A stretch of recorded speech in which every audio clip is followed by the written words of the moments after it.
الرسالة والأسد بها طريق المراد دوام الله دوام بالفعل والمجتمع يا خير البلاد بالفعل والمجتمع يا خير البلاد الذي أرادني وأبداني من البشرى علامة وأبداني من البشرى علامة ألا يا الله ألا يا الله حبيبي يا رسول الله ألا يا الله ألا يا الله يا الله وأظهر لي جميعاتي معاني عندما كشف اللسان يقينا عندما كشف اللسان يا الله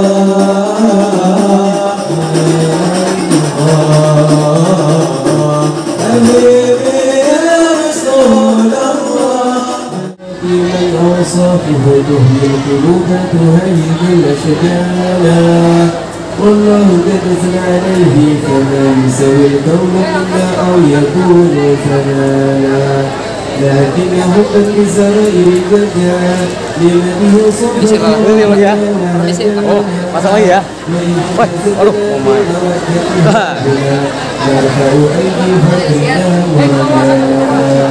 لله الهادي العلي إلهنا متوسلين بمن إليه دعانا مختاره وحبيبه وصفيه زين الوجود به الإله وحبانا يا ربنا يا ربنا يا ربنا بالمصطفى البلاغ دعوانا أنت لنا يا ذكرنا في هذه الدنيا وفي أخرانا أزلنا الأهوال واغفر ذنبنا ولا تؤخر ربي الأبطانا واسلك بنا في نهج طه المصطفى ثبتنا فدا من حبيبي خطانا صلاة أحد في بهجة العين بالقرآن والقده في كل حال هدنا فهدانا والتر والوانا والمحسنين ومن أجاب نداءنا فدم الحقوق وطالبا وصانا والحاضرين وسائيا في جنبنا ها نحن بين يديك أنت ترانا ولقد رجوناك فهل صلنا واسمع بفضلك يا سميع دعانا انصر بنا سنة طه في بكاء الأرض واجمع كل من أدانا وانظر إلينا واسقنا كأس الهنا واشفي وعافي عاجلا مرضانا واغفر لنا الحاجات واسع حتمنا عند الممات وأصلها وقبانا يا ربي واجمعنا وأحبابا لنا في ذلك الفردوس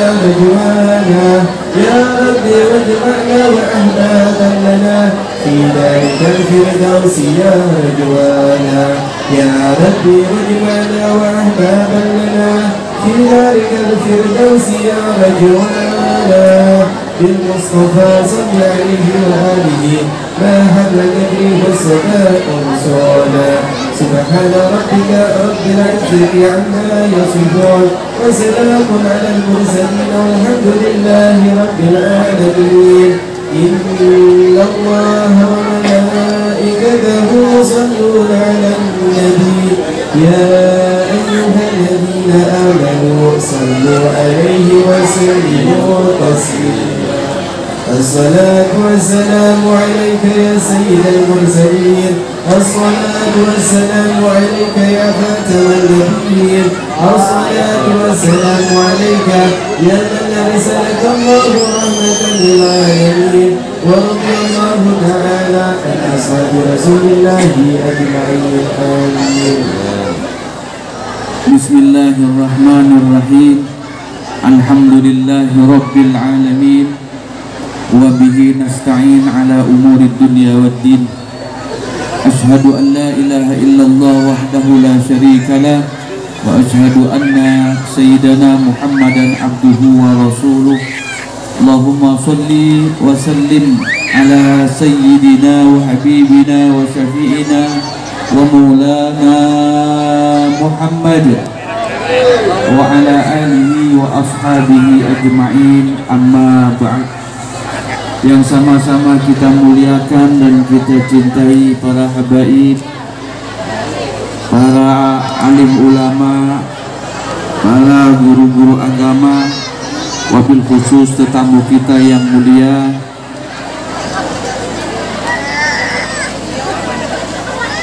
Al-Habib Mustafa dari Kintab, dan juga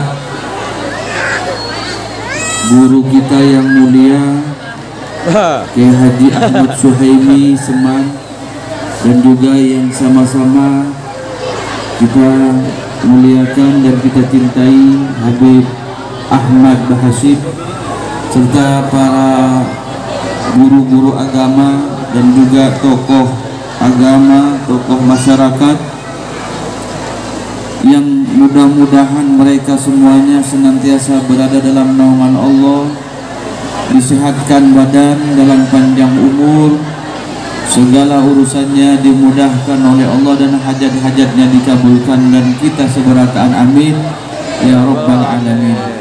Dan juga yang sama-sama kita hormati dan kita cintai para santri rombongan Maulid Al-Hafsi dari Pondok Pesantren pimpinan Al-Habib Mustafa Kintab, dan juga para tamu sekalian, bapak-bapak, ibu-ibu yang sama-sama senantiasa selalu dalam curahan rahmat Allah Subhanahu wa ta'ala. Bersyukur kita kepada Allah, pada sore ini, siang menjelang sore ini, kita dikumpulkan oleh Allah dalam keadaan sehat walafiat, dikumpulkan dalam kebaikan. Mudah-mudahan membuahkan kebaikan bagi kita seberataan dan juga kebaikan buat umatnya Nabi Muhammad sallallahu alaihi wasallam.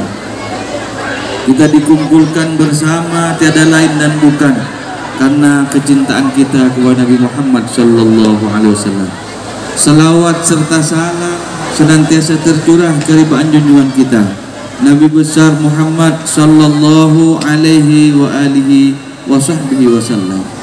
Acara peringatan Maulid Nabi besar Muhammad sallallahu alaihi wasallam di kediaman saudara kita Haji Mursidi atau kita kenal dengan Haji Ahmad. Acara demi acara telah kita lalui bersama, dari tertibul Fatihah, kemudian dilanjutkan dengan lantunan pujian kepada Nabi sallallahu alaihi wasallam melalui pembacaan Maulid. Kemudian kita sambung lagi acara ini dengan pembacaan ayat-ayat suci Al-Quran yang akan dibawakan oleh saudara kita Guru Ijur. Kepadanya dipersilakan.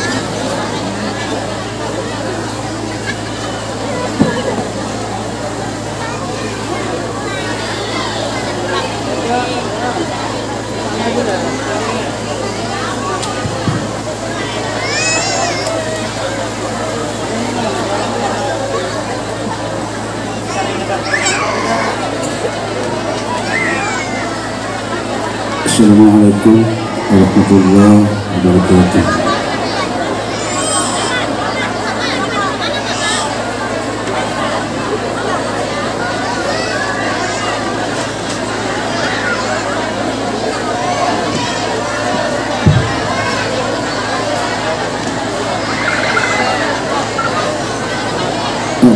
من الشيطان الرجيم.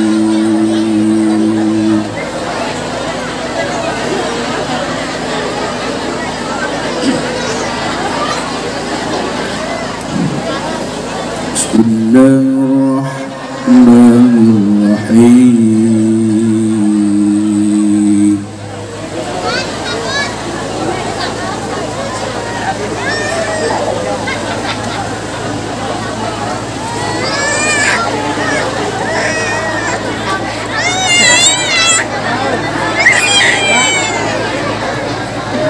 يا أيها الناس قد جاءتكم من ربكم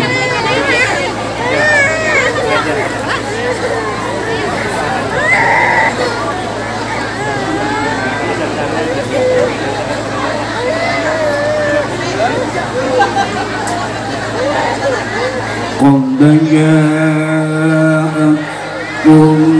موعظة من ربكم وشفاء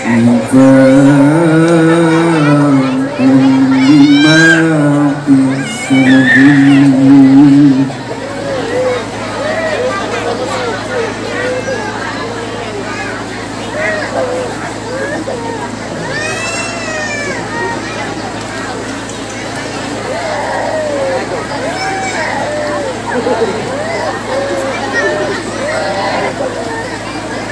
وشفاء لما في الصدور وهدى ورحمة للمؤمنين. إن الله لذو فضل على الناس ولكن أكثرهم لا يشكرون.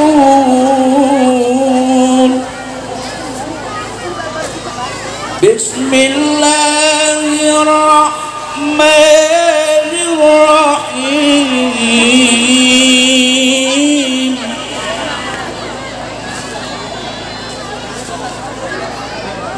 Itu orang anak mana? لقد كان لكم في رسول الله أسوة حسنة. Majelis peringatan kelahiran Nabi Muhammad sallallahu alaihi wasallam, yang mana kita berniat mudah-mudahan dengan hadirnya ke dalam majlis yang seperti ini membangkitkan semangat kita untuk melakukan ketakwaan kepada Allah Subhanahu wa taala, membangkitkan semangat kita untuk taat kepada Allah Subhanahu wa taala, membangkitkan semangat kita untuk taat kepada Rasulullah sallallahu alaihi wasallam. Jika kita berbicara tentang peringatan Maulid, maka sungguh tidak berlalu hari-hari kita di bulan Maulid ini kecuali kita menghadiri majlis Maulid. Mungkin ada yang hadir dari awal di bulan Maulid hingga akhir nanti daripada bulan Maulid. Maka semua itu dapat kita jadikan pelajaran di dalam kehidupan sehari-hari kita, dan dapat kita ambil teladan yang baik daripada apa yang disampaikan para penceramah, para mubaligh, sehingga di sisa umur kita yang masih ada pada diri kita, kita bisa gunakan untuk dekat dengan Allah. Di sisa umur kita yang masih ada, kita bisa gunakan untuk mentaati baginda Rasulullah sallallahu alaihi wasallam. Jangan kita jadikan hadir Maulid tetapi tidak ada sedikit pun ketika keluar dari bulan Maulid menambah ketaatan kita kepada Allah Subhanahu wa taala. Orang yang hadir dengan niat yang baik dalam satu majlis, setiap orang yang hadir dengan niat yang tulus di dalam satu majlis, setiap orang yang hadir dengan niat karena Allah di dalam satu majlis, setiap orang yang hadir untuk menjalankan syiarnya Allah, untuk menjalankan syiarnya Nabi Muhammad, maka tatkala dia hadir, dia duduk di dalam majlis, maka di saat itu dia pulang dengan membawa rahmat Allah, sehingga keluar dari bulan yang mulia ini dia dapat rahmat Allah, dia dapat maghfirah Allah, dia dapat kecintaan kepada Allah, dia mendapat kecintaan kepada Nabi Muhammad sallallahu alaihi wasallam. Itu yang kita inginkan. Tidak berlalu bulan Maulid tetapi hilang juga kecintaan kita kepada Nabi Muhammad.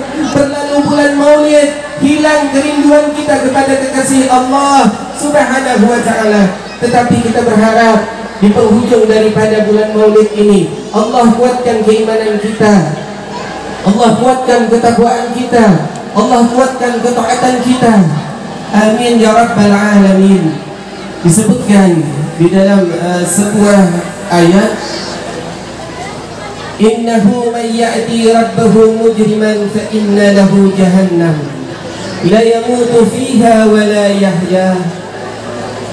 Bahwasannya barang siapa yang datang kepada Allah Subhanahu wa taala dalam keadaan penuh dosa di hadapan Allah Jalla Jalaluh, dalam penuh kemaksiatan datang kepada Allah, dalam penuh kejahatan datang kepada Allah, maka sesungguhnya ia akan Allah masukkan ke dalam nerakanya.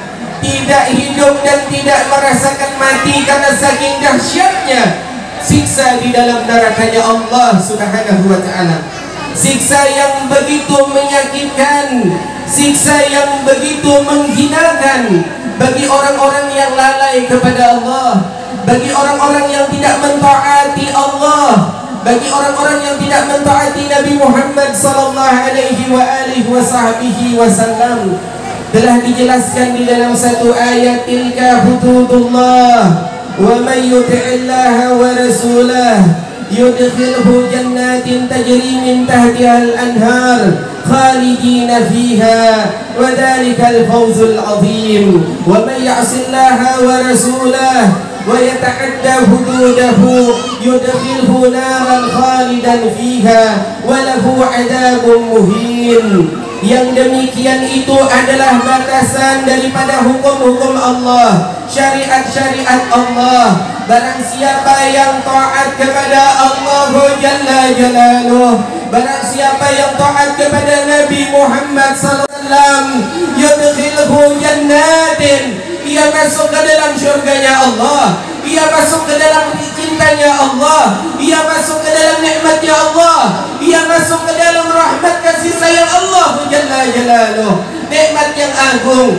Tidak ada yang kita harapkan yang hadir di sini kecuali mengharapkan syurganya Allah. Itu tujuan kita kebanyakan daripada umat Nabi Muhammad sallallahu alaihi wasallam. Maka orang yang taat itu mendapatkan syurga Allah Subhanahu wa taala. Dia kekal di dalamnya. Dia menikmati semua hasil yang dia lakukan di muka bumi ini. Karena nanti di akhirat, innamas sayyi'atu wal hasanat, bahwasannya yang ada di hari kiamat itu cuma dua, ada kebaikan dan juga ada kejahatan. Inilah yang akan berpihak kepada kita. Kalau kita melakukan amal soleh, maka amal soleh berpihak membela kita, menyelamatkan kita, menjadikan kita bahagia di sisi Allah Subhanahu wa taala. Tetapi kalau kita melakukan kejahatan, maka kejahatan ini akan mencelakakan kita, akan menjerumuskan kita ke dalam nerakanya Allah Subhanahu wa taala. Dan barang siapa yang kekal di dalam syurga untuk selamanya, itulah kebahagiaan, kemenangan yang agung. Tidak ada yang lebih menggembirakan daripada hal itu semua. Kemudian barang siapa yang ia maksiat kepada Allah, maksiat kepada Nabi Muhammad sallallahu alaihi wasallam, maka ia dimasukkan Allah ke dalam neraka. kekal di dalamnya. Orang yang melanggar daripada syariat Allah kekal di dalamnya, maka ia pun mendapatkan siksa yang menghinakan, azab yang begitu pedih. Yang kita lewati adalah nerakanya Allah. Perjalanan naik kita di siratnya Allah itu 1000 tahun lamanya, kemudian rata lagi 1000 tahun lamanya, kemudian turun lagi itu 1000 tahun lamanya. Tetapi tatkala kita taat kepada Allah, taat kepada Nabi Muhammad, maka semua itu akan sekejap kita lewati, sekejap kita lalui, karena nikmat Allah begitu agung, rahmat Allah begitu agung. Kejar rahmat Allah, bukan mengejar duniawi. Kejar ridho Allah, bukan mengejar kenikmatan yang akan berakhir di dunia ini. Kejar kasih sayang Allah. Kasih sayang dunia tidak akan lama. Harta akan kita tinggalkan, kecantikan akan sirna. Semua tidak akan kekal pada manusia, tetapi yang kekal, yang abadi, cinta kalian kepada Allah Subhanahu wa taala, cinta kalian kepada Nabi Muhammad sallallahu alaihi wa alihi wasallam. Tapi memang di akhir zaman kita akan mengalami hal demikian. Kita di akhir zaman akan ditimpa lebih banyak cinta kepada dunia. Kita di akhir zaman lebih mengutamakan kehidupan yang sesaat ketimbang kehidupan yang kekal di sisi Allah Subhanahu wa taala. Sayyidina Ali karamallahu wajhah, beliau menjelaskan, idza dakhala al-qalba hubbud dunya, apabila masuk ke dalam hati seseorang cinta kepada dunia, cintaul akhirah, maka rasa takut kepada dunia, rasa takut kepada Allah, rasa takut kepada akhirah, rasa takut akan siksa Allah hilang dari dalam hatinya, sehingga orang yang seperti ini mudah melakukan kemaksiatan. Jadi intinya, kenapa kita tidak taat kepada Allah Subhanahu wa taala? Kenapa kita tidak taat kepada Nabi Muhammad sallallahu alaihi wasallam? Itu dikarenakan hubbud dunya. Hubbud dunya ra'su kulli khati'ah. Cinta kepada dunia itu adalah pangkal segala kesalahan yang terjadi, kesalahan yang menimpa kita, kesalahan yang ada pada diri kita itu karena cinta kepada dunia. Sehingga orang yang cinta sama dunia tidak akan merasa takut terhadap akhirah, tidak akan merasa takut terhadap ancaman Allah Subhanahu wa taala. Wa iyyakum wa ma yashghalu minad dunya. Berhati-hatilah kalian dengan sesuatu yang menyibukkan kalian daripada dunia tersebut. Jangan kalian dekati sesuatu yang melupakan kepada Allah. Jangan kalian dekati kemaksiatan, perjudian dan sebagainya yang menjauhkan diri kepada Allah. Tetapi ketahuilah, apa yang kita miliki saat ini, nikmat yang kita dapatkan, siapa yang memberi? Nikmat yang Allah berikan, siapa yang memberi? Allah. Siapa yang bisa berkata tidak ketika Allah ingin mencabut nikmat dari kita? Siapa yang mengatakan tidak, ya Allah ini hartaku? Wallah, tidak akan pernah. Tidak akan pernah. Siapapun orangnya, pangkat apapun orangnya, ketika Allah murka, maka Allah bisa merubah segalanya, Allah bisa membalik segalanya. Tetapi kita sebagai makhluk, nikmat ada, sehat ada, harta ada, punya anak ada, kita tidak bersyukur kepada Allah. Hati-hati, nikmat ini sesaat ya ikhwani. Telah banyak umat-umat Nabi yang terdahulu membangkang kepada Nabi mereka, tetapi Nabi Muhammad ketika umatnya membangkang, Nabi Muhammad ketika umatnya marah kepada beliau, Nabi Muhammad ketika umatnya murka kepada beliau, Nabi Muhammad ketika tersungkur sujud kepada Allah ditaruh kotoran di belakangnya, tapi tidak mengangkat tangan untuk kemurkaan Allah, tidak mengangkat tangan untuk dihancurkan umatnya, karena kita ini masih ada sayangnya Allah Ta'ala. Berkat Nabi Muhammad sallallahu alaihi wasallam kita hidup saat ini, berkat Nabi Muhammad sallallahu alaihi wasallam. Seandainya di perang Uhud itu darah yang mengalir, seandainya patahnya gigi Rasulullah menyebabkan Allah murka, maka di saat itu kita tidak akan ada di muka bumi ini. umat Nabi Muhammad tidak akan ada.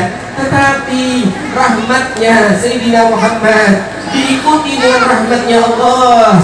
Rahmatnya Sayyidina Muhammad diikuti cintanya Allah, sehingga kita masih duduk di dalam majelis ini. Kita dalam keadaan sehat walafiat, kita di dalam keadaan kenikmatan yang cukup, kita dalam keadaan tangan masih digerakkan Allah Ta'ala, mata masih bisa menatap, mulut bisa berbicara, telinga bisa mendengar, kaki bisa melangkah. Tetapi nikmat itu ada satu saat Allah tarik, nikmat itu ada suatu waktu Allah ambil. Karena semua yang ada pada diri kita, diri kami, diri kalian, semuanya adalah titipan dari Allah Subhanahu wa Ta'ala. Tetapi dengan rahmatnya Allah lah kita bisa ada di sini.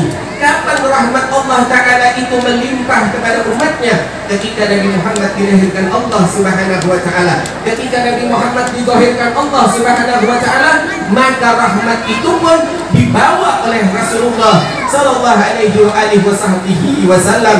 Maka rahmat itu pun, mudah-mudahan kita semua yang hadir mendapatkan rahmat Allah, mendapatkan maghfirah Allah. Amin ya rabbal alamin. Diceritakan ada seekor zobiyah.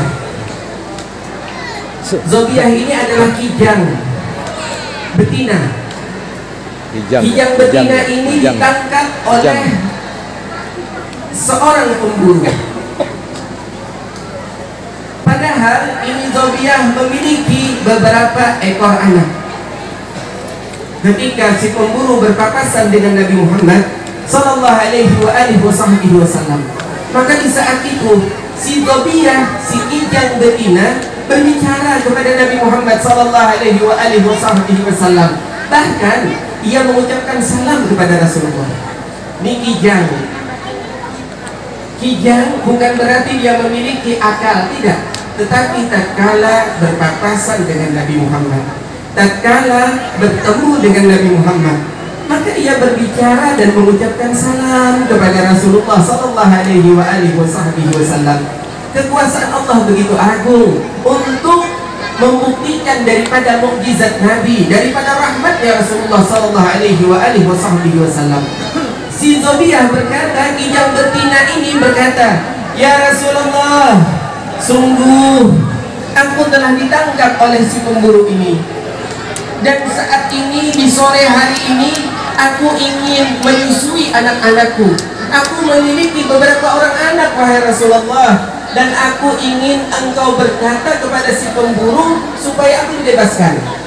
Dan aku sungguh, wahai Rasulullah, aku akan kembali. Demi Allah, seandainya aku tidak kembali kepadamu, maka aku rela dilaknat oleh Allah Subhanahu wa Ta'ala. Aku rela dilaknat Allah Jalla Jalaluhu kalau aku berbohong." Maka Rasulullah berkata kepada pemburu, "Wahai pemburu, lepaskanlah kijang betina itu, karena ia memiliki beberapa ekor anak dan ia ingin menyusui anak-anaknya.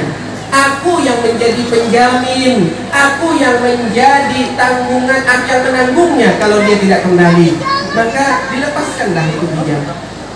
Kijang itu berjalan ke balik sebuah gunung, dan di sana ada beberapa ekor anaknya. Dia susui anaknya. Itu beberapa anak disusui lama dilihat dari belakang gunung.